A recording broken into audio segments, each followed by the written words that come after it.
Pam, pam, param, pam, pam, pam, param, pam, pam. Pam, pam, param, pam, pam, pam, pam, pam, param. Papai Smurf, eu quero estudar biologia com o professor Calvé. Esbofete, vai começar a aula de genética. Fala, galerinha! Tudo bem com vocês? Podcast. Alguns termos importantes em genética. Alguns conceitos, vamos dizer assim, galerinha. Vocês gostam de genética? Amantes da biologia? No final do podcast, faça um comentário para incentivar o professor, os amantes, a continuar. Comente o podcast. Já ouviram falar de caráter? Esse termo, caráter, ou característica, né? Em genética, caráter tem a ver não com a moral da pessoa, né? Mas com característica. É qualquer particularidade de um indivíduo. Veja bem, como a cor da flor, né? De uma planta, por exemplo. O tipo sanguíneo de uma pessoa. A cor da pele, certo? Isso é característica. Agora existem as variações desta característica. Estas variações é que a gente chama de fenótipo. Muito bem, porque tem gente que confunde caráter com fenótipo. Não é a mesma coisa. O fenótipo é cada variedade de um caráter. Ele também pode designar o fenótipo um conjunto das variedades dos caracteres, né? Dos caracteres que são manifestados em um organismo. Veja bem, com relação ao tipo sanguíneo de uma pessoa, a gente pode ter pelo menos 4 fenótipos diferentes. Tem um grupo A, grupo B, grupo AB ou grupo O. Ainda tem aqueles que a gente chama de falso O ou falso zero, que é o bombainha. Inclusive eu tenho textos, eu tenho lá no blog dos amantes falando sobre esse fenótipo, essa variedade de característica relacionada aos grupos sanguíneos. Fenótipo de bombaim. E o genótipo é o conjunto total de genes de um indivíduo. É isso? Ou melhor, cada par de alelos em particular também. Olha, um mesmo genótipo ele pode expressar diferentes fenótipos. Isso depende da interação com quem? Aí vem a palavra-chave. Com o meio ambiente.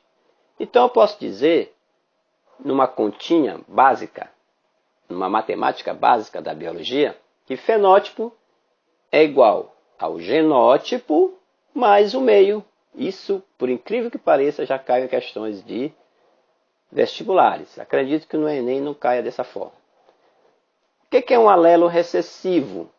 É o alelo que só se manifesta em homozigose.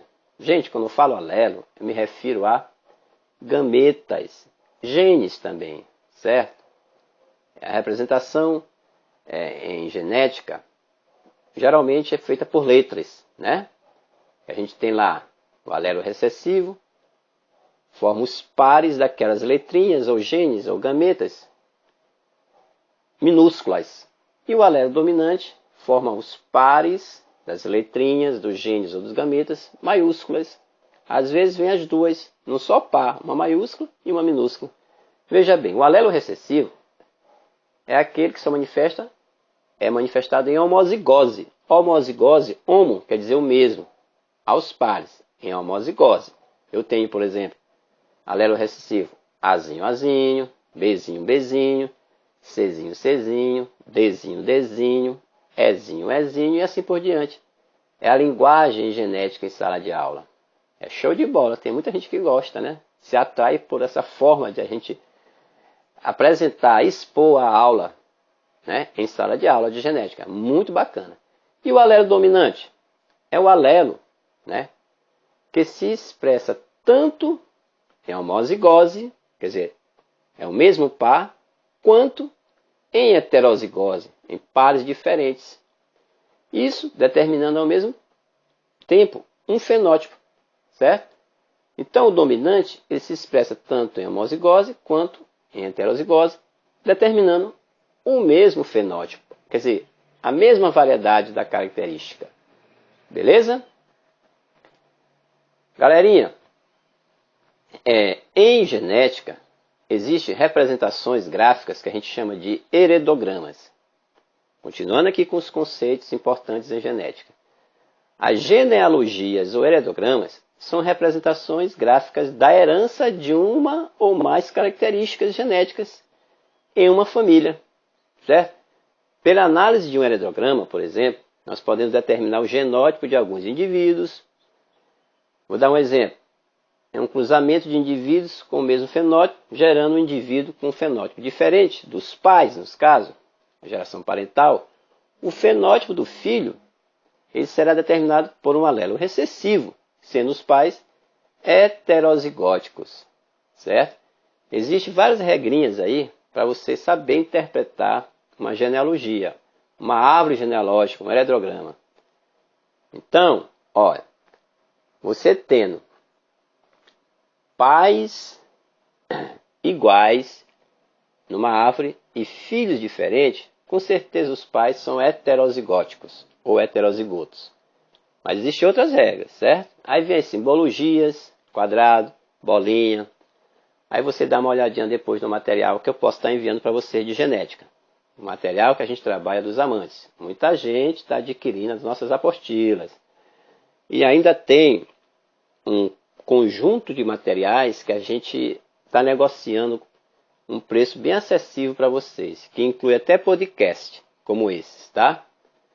Galerinha, continuando aqui nossos conceitos em genética, nós temos a ausência de dominância. O que é isso, professor? Olha, em caso de ausência de dominância, também chamada herança intermediária, lembra? Ou ainda dominância incompleta, a sinonímia que é comum em biologia. Não há relação de dominância entre os alelos de um gene responsável por uma característica. O heterozigoto apresenta fenótipo intermediário. A proporção genotípica ela é igual à fenotípica. Galerinha, pois cada genótipo ele manifesta um fenótipo diferente. Não é isso? Por exemplo, se eu cruzo flores vermelhas com flores brancas, vai me dar flores diferentes, de outra cor. Rosas, por exemplo, flores rosas. Está aí. É um exemplo de ausência de dominância. Outro termo, muito comum em genética, é a codominância. Galerinha. Neste caso, em vez de haver manifestação de um fenótipo intermediário em heterozigotos, estes apresentam ambos os fenótipos simultaneamente. É o caso do grupo sanguíneo humano, do sistema MN, certo? Em que há indivíduos homozigóticos Lzão, Mzão, Lzão, Mzão, do tipo Mzão, e Lzão, Nzão, Lzão, Nzão, de tipo Nzão. Porém, os heterozigóticos seriam Lzão, Mzão, Lzão, Nzão. Apresenta o tipo MN, beleza? Seria então agora os alelos letais. Os alelos letais, galerinha, eles provocam a morte de indivíduos. Já está dizendo letais. Por exemplo, em caso em que o cruzamento de dois indivíduos heterozigóticos gera uma proporção fenotípica de 2 dominantes para 1 recessivo, em vez da proporção mendeliana clássica de 3 para 1. Pode ser que a condição de homozigose dominante seja letal para um indivíduo. Certo? Muito bem, galerinha. Alelos letais. E, para encerrar esse podcast, esses termos de genética, tem os alelos múltiplos. Neste caso, os alelos múltiplos, também chamados polialelia, mais de 2 alelos ocorrem em um mesmo loco. Certo? Vamos considerar, por exemplo, a pelagem em coelhos. há 4 alelos possíveis. Temos o alelo C+, vamos dizer assim, né? Para diferenciar o alelo CCH, o alelo CHzinho e o alelo Czinho. Veja bem, nós poderíamos fazer assim, em uma outra representação. Czão, que é maior do que CCH, que é maior do que CHzinho, que é maior do que Czinho. Esses alelos são as representações dessa variedade de fenótipo. O primeiro que domina o segundo que domina o terceiro que domina o quarto. Mas quem são esses fenótipos, na verdade? Quando se fala em pelagem com eles. É o Czão de selvagem, também chamado agute. O CHzinho é o chinchila. O CHzinho é o himalaio. E o Czinho, que é o recessivo, é o albino. Então, a relação de dominância fica Czão maior do que CHzinho, que é maior do que CHzinho, que é maior do que Czinho. Isso é uma relação de dominância. É um exemplo clássico de alelos múltiplos. Então, requisite o material, a apostila, para acompanhar direitinho e entender esses conceitos em genética. Beleza? Abraços, comentem o podcast.